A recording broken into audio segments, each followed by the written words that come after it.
rolling down on a sunny day. Thank you very much. Appreciate you hanging out with me. I'll see you guys next time. Make sure you follow Dean Heckle Music on Facebook.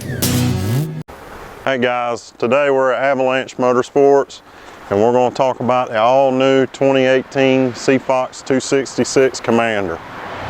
So this boat screams Seafox.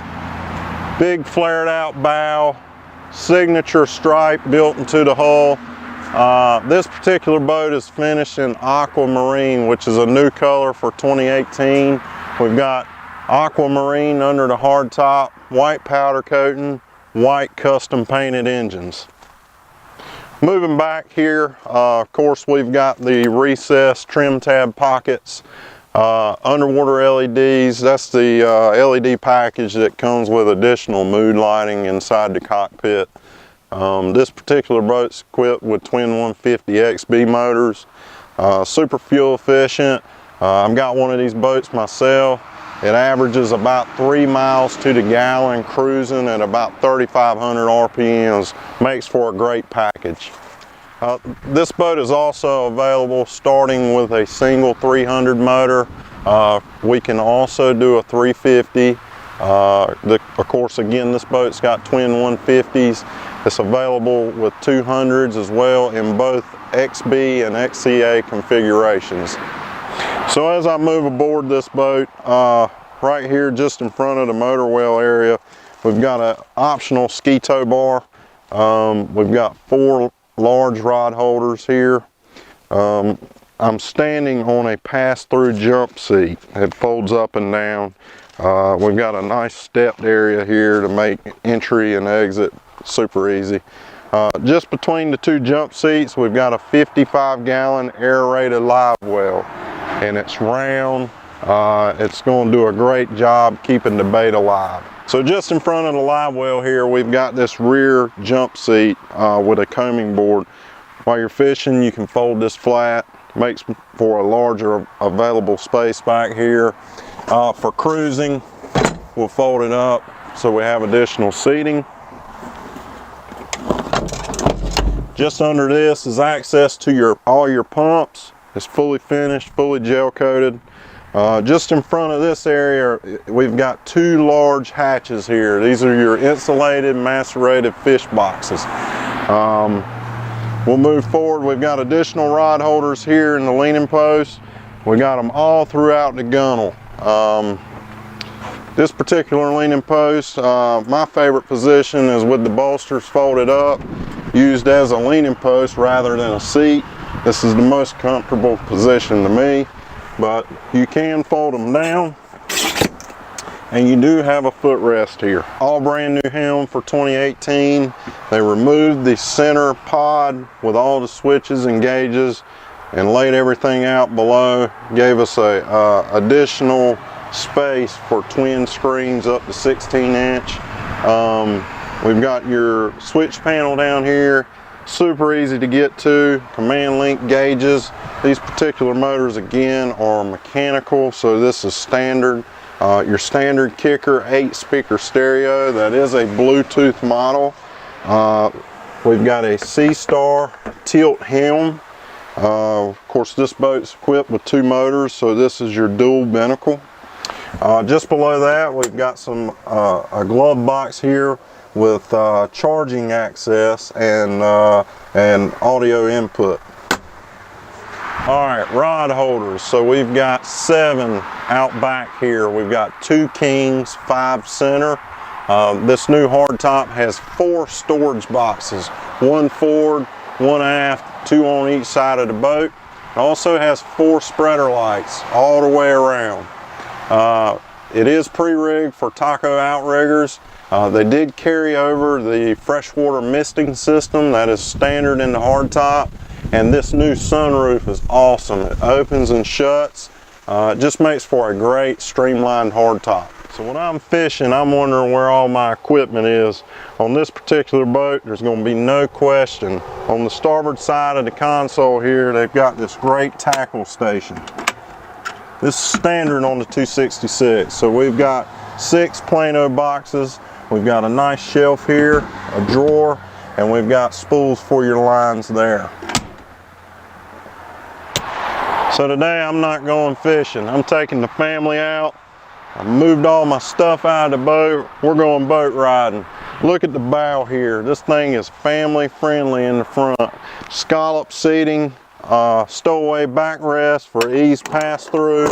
Folds right into these combing boards on each side here. You've got storage under each side of these cushions. We've got a casting net bucket recessed into the floor here. And oh my God, look at this coffin box. You've got storage for days and super comfy chairs. So I'm down here in the console. This thing has got ample space, great access behind the helm.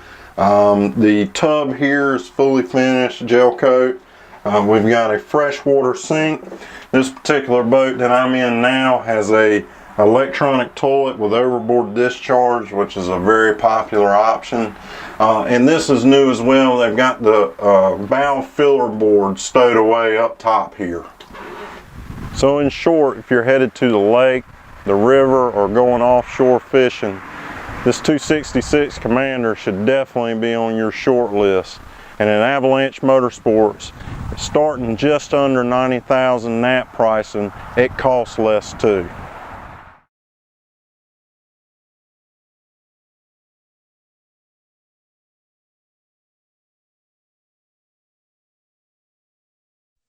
The mob tried to kill him once. He survived, and ever after that was called...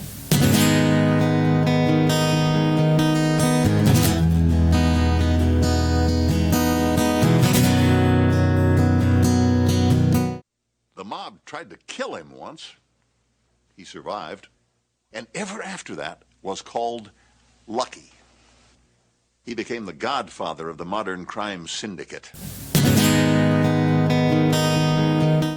The mob tried to kill him once. He survived, and ever after that was called Lucky. He became the godfather of the modern crime syndicate. Charles Lucky Luciano climbed the mob ladder. He organized crime. He became an equal opportunity mob boss. But his creation of a murder-for-hire ring made him one of the deadliest. In the early 1930s, New York was a mob killing field. Out of this bloody chaos, there emerged one cold-hearted, brilliant gangster named Lucky Luciano.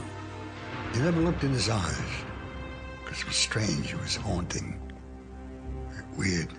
Lucky connived and killed his way to the top.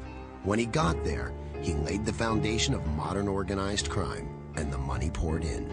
He loved being Charlie Lucky Luciano, the #1 gangster in town. Luciano thrived on his reputation as the biggest racketeer and the most eligible bachelor in Manhattan. Every time he would walk into a room, I'd get like butterflies in my stomach. It was like a sexual attraction. But Lucky paid the price for his notoriety when a crusading gangbuster named Thomas E. Dewey sent him off to prison. Behind bars, Lucky not only kept his position as chairman of the mob, but came to the aid of his beloved United States during World War II, greasing the way for U.S. troops invading his native Sicily. After the war, the gangster who loved America was forced to leave it behind. But Lucky would then prove that the mob, like other big businesses, was not troubled by national borders. Lucky could run a racket anywhere, and did.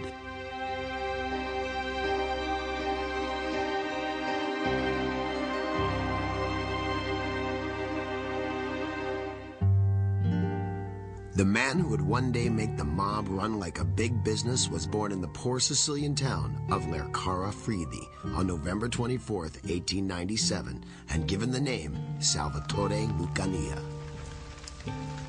It was a town where most of the men, including his father, worked long days in the sulfur mine at the top of the hill. A hard life from which the family longed to escape. Hearing that across the ocean, America had streets paved with gold, they sailed to the promised land in 1907.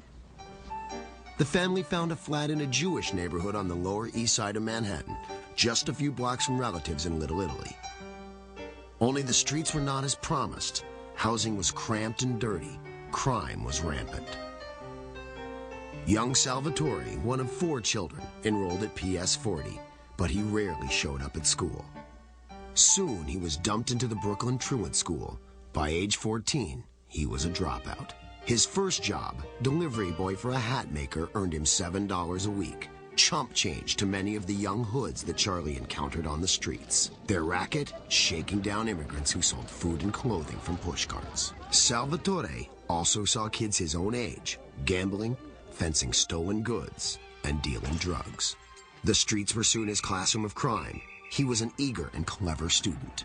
There was always a suspicion that he used that job of delivering hats when he first started fooling around with the sale of illegal drugs, and that he would put some in the hat boxes as a good hiding place and stroll along. There'd be nothing in his pockets incriminating. When he wanted to make a delivery, just reach into the hat box, make the sale, and continue on his way. He heard the lure of the street at a very early age, at least by the age of 14. He by then had committed to a criminal life. He was out there doing small-time crimes, smoking opium, having a sex life of sorts. New York